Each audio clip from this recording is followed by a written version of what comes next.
Assalamualaikum warahmatullahi wabarakatuh. Kita jumpa lagi di video membahas tentang tes SKB CPNS.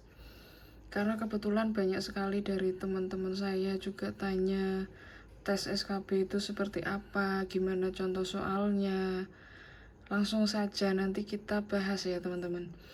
Oh iya, saya ucapkan selamat buat teman-teman yang berhasil lewat tes SKD CPNS dan melanjutkan di SKB. Tahap terakhir kalian untuk bisa lulus di seleksi CPNS 2024. Tidak mudah dan jangan disia-siakan kesempatan ini. Harus banyak latihan soal, banyak membaca, banyak belajar. Tapi memang ini ya teman-teman, untuk kisi-kisinya sendiri itu sebenarnya sudah ada di peraturan Permenpan RB yang dikeluarkan pada tanggal 4 November 2024. Semua formasi ini sudah ada di sini semua. Tapi khusus untuk saat ini yang akan dibahas itu tentang paramedik veteriner yang tentunya sebidang dengan saya. Paramedik veteriner sendiri itu ada 2, pemula dan terampil. Kalau ini nanti kita bahas yang terampil ya teman-teman. Oke, langsung saja paramedik. Oh ya, nanti untuk dasar hukumnya yang mengatur tentang kisi-kisi nanti saya sertakan link deskripsi aja ya untuk download contohnya. Ya, ini untuk paramedik veteriner terampil. Ada kompetensi umum dan kompetensi khusus. Untuk yang kompetensi umum itu mengatur tentang undang-undang dan peraturan. Nah, ini nanti teman-teman cari tahu undang-undang dan peraturan pemerintah yang mengatur tentang kesehatan hewan, kesmafet dan keserawan. Segala peraturan yang berhubungan dengan ini harus dibaca, dipahami. Termasuk juga kayak peraturan nomor sekian mengatur tentang apa, pengertian-pengertian yang ada di dalam itu kayak apa, misal contohnya yang termasuk hewan liar pengertiannya gimana, hewan ternak pengertiannya gimana. Bahkan dari hal yang simpel itu kalian harus paling tidak minimal pernah baca tuh, karena walaupun nanti ya kadang keluar kadang enggak, tergantung kita nanti dapat soal yang seperti apa. Paling enggak kalau kita sudah pernah baca itu sudah ada bayangan lah. Kalau misalkan kita mau menjawab asal pun itu hampir mendekati gitu ya teman-teman.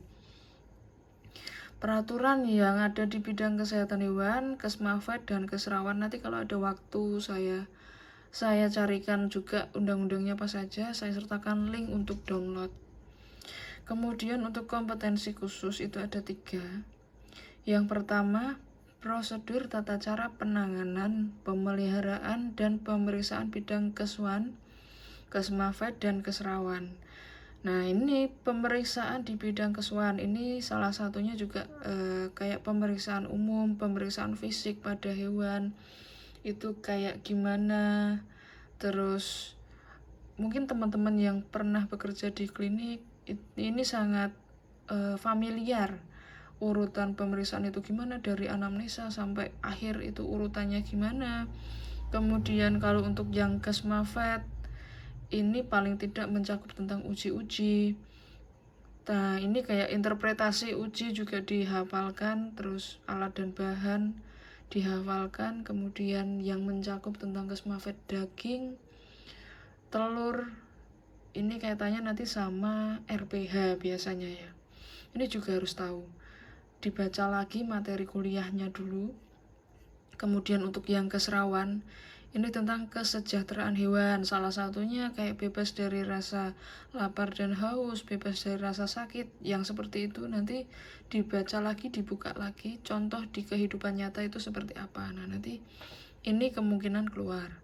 Yang kedua, tata cara pengendalian dan penanggulangan penyakit hewan dan zoonosis. Nah, ini nanti juga zoonosis itu diatur di Undang-Undang nomor berapa, yang termasuk penyakit zoonosis apa saja, penyakitnya yang kayak gimana, penanggulangannya gimana, nanti dibaca.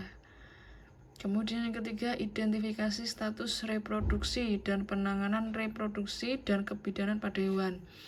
Ini yang berkaitan dengan reproduksi. Ini paling enggak harus tahu reproduksi jantan betinnya seperti apa, hormon yang ada di sana seperti apa, termasuk juga siklus estrus, bunting, dan lain-lain. Ini kalau nggak salah dulu itu waktu kuliah juga ada mata kuliah yang mengatur tentang ini. Memang banyak yang harus dipelajari. Makanya saya bilang ini dulu itu kalau kita mungkin baru lulus, paling nggak baru setahun, masih ingat, masih anget di pikiran. Tapi kalau kita sudah lulusnya agak lama, ini juga udah agak lupa ya, harus dibaca-baca lagi. Memang banyak dari semester 1 sampai 6 ini harus dibaca dan dipahami semuanya. Ya, kita nggak tahu soal seperti apa nanti yang keluar, tapi paling nggak ini nanti kalau ada waktu dipahami, diringkes lebih bagus. Nanti sering kali kita baca itu pasti nempel di pikiran gitu. Ya, saya paham betul gimana rasanya pasti karena memang nilai SKB ini bobotnya sangat besar. Kalau dulu itu 60%, kalau yang SKD 40%.